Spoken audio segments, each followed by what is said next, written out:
Assalamu alaikum. It's always a pleasure to share the most inspiring and informative stories about Muslims and Islam globally.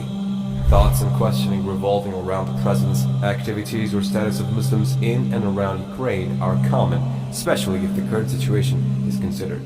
Are there Muslims in Ukraine? What's their status? How are they faring? Stick around for more, inshallah. Ukraine, the second largest country by land area in Europe, second to Russia, is a former member state of the Soviet Union, a former European powerhouse. But before forming part of the Soviet Union in 1921, Ukraine was an independent country for a short period between 1918 to 1920. Religions in Ukraine. Ukrainian are largely non-religious. Nearly half of the population belongs to this group. For the religious ones, the majority of them follow the Ukrainian Orthodox Church, and they constitute almost another half of the 44 million population, followed by Catholicism and Christianity. Islam, even though not a majority religion, is practiced by over 500,000 people in Ukraine, with the majority in the Crimea region. History of Islam in Ukraine. Islam in Ukraine did not result majorly from immigration like many would assume. Islam has been part of Ukrainian history for centuries before the advent of the 20th century independent Ukraine. Muslims in Ukraine are largely made of Crimean Tatars from the Crimea region. Many of them moved into other cities in Ukraine during the 2014 annexation of Crimea region by Russia due to persecution. Who are the Tatars? Tatars were an exotic nomadic tribe settled around northeastern Mongolia as early as the 5th century. They formed an integral part of Mongolia founder Genghis Khan's invasion army.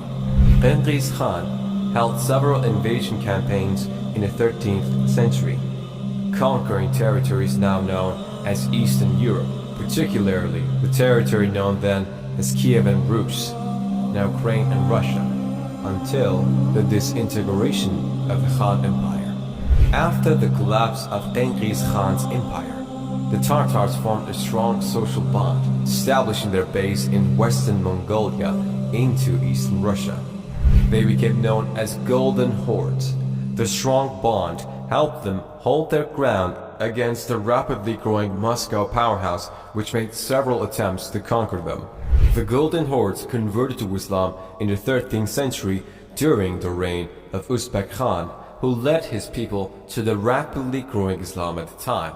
The details of what or who influenced this decision are, however, sketchy.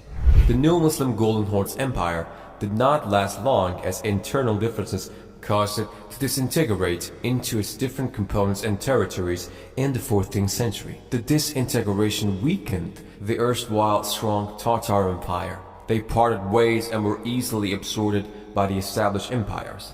Most of them became part of the Russian Empire, including the Crimean Tatars based at the peninsula adjacent to the Black Sea of Avars. The Tatars in Crimea continued to rule the peninsula till the 16th century. Towards the end of the 16th century, Catherine the Great annexed the Crimea territory, whose only land border was Ukraine, into the growing Russian Empire. In 1922, a treaty between Russia, Ukraine, Belarus, and the Transcaucasian states modern-day Georgia, Armenia, and Azerbaijan formed a union officially known as the Union of Soviet Specialist Republics, USSR, otherwise known as the Soviet Union unofficially. The small Crimea Republic was absorbed into the USSR. Exile of the Muslim Tatars by Joseph Stalin. In 1944, the Muslim Crimean Tatars in the Crimea Republic were exiled to Uzbekistan, a USSR member state at the behest of Joseph Stalin, the premier of the Soviet Union at that time. As part of an ethnic transfer exercise, the exile saw hundreds of thousands of Muslim Crimean Tatars abandon their homes, farms, and animals to move thousands of kilometers away.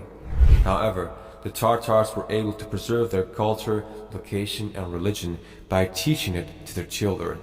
This singular practice made it possible for them to move back to their home several decades later with their culture and religion intact. The return of the Tatars. The Crimean Tatars started moving back home to Crimea in 1989, following several reforms made by Mikhail Gorbachev, the reigning Soviet leader. Following the split, Crimea became a semi-autonomous part of the newly minted Ukrainian Republic. By 1991, at the complete collapse of the Soviet Union, hundreds of thousands of Crimean Tatars had moved back to their home in Crimea. The return of the Crimean Tatars continued for several years after, and by the turn of the 21st century, a sufficient number of them were back home. Relationship with other Muslims.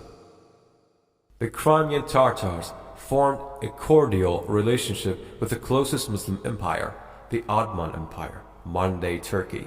The ruler of the Ottoman Empire in the 14th century, Sultan Selim I, married a princess from the Crimean Tatar royal house. Sultan Suleiman the Magnificent, who succeeded Sultan Selim I as ruler of the Ottoman Empire, also married Harem Sultan, popularly known as Roxolana from Ukraine. Although Roxolana hailed from a Ruthenian city of Ruhatyn in western Ukraine, she was taken to Crimea during a raid of town by the Tatars.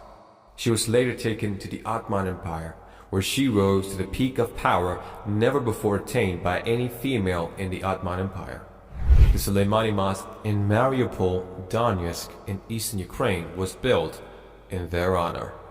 Status of Muslims in 21st century Ukraine. The Crimea region was annexed once again by Russia in 2014.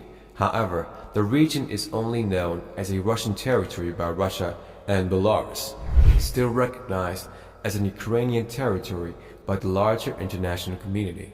Indeed, the Crimean Tatars formed the majority of Muslims in Ukraine. They are not the only source of Muslims in the country. Turk-speaking tribes including Volga Tatars, Uzbeks, Azeris, and some North Caucasian ethnics who have been in Ukraine for centuries are other sources of Muslims in the country. Naturalized and immigrant Muslims migrated from the neighbor Muslim countries including Turkey, former USSR member states of Azerbaijan, Kosovo, Kazakhstan, and others.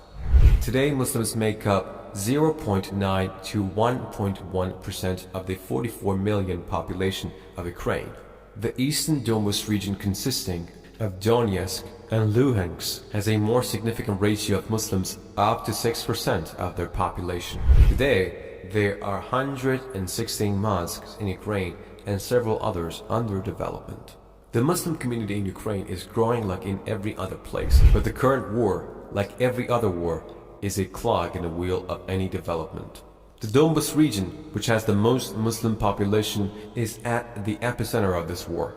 May Allah protect and ease the affairs of the Ummah there and in other parts of Ukraine, and grant a speedy resolution to this current war.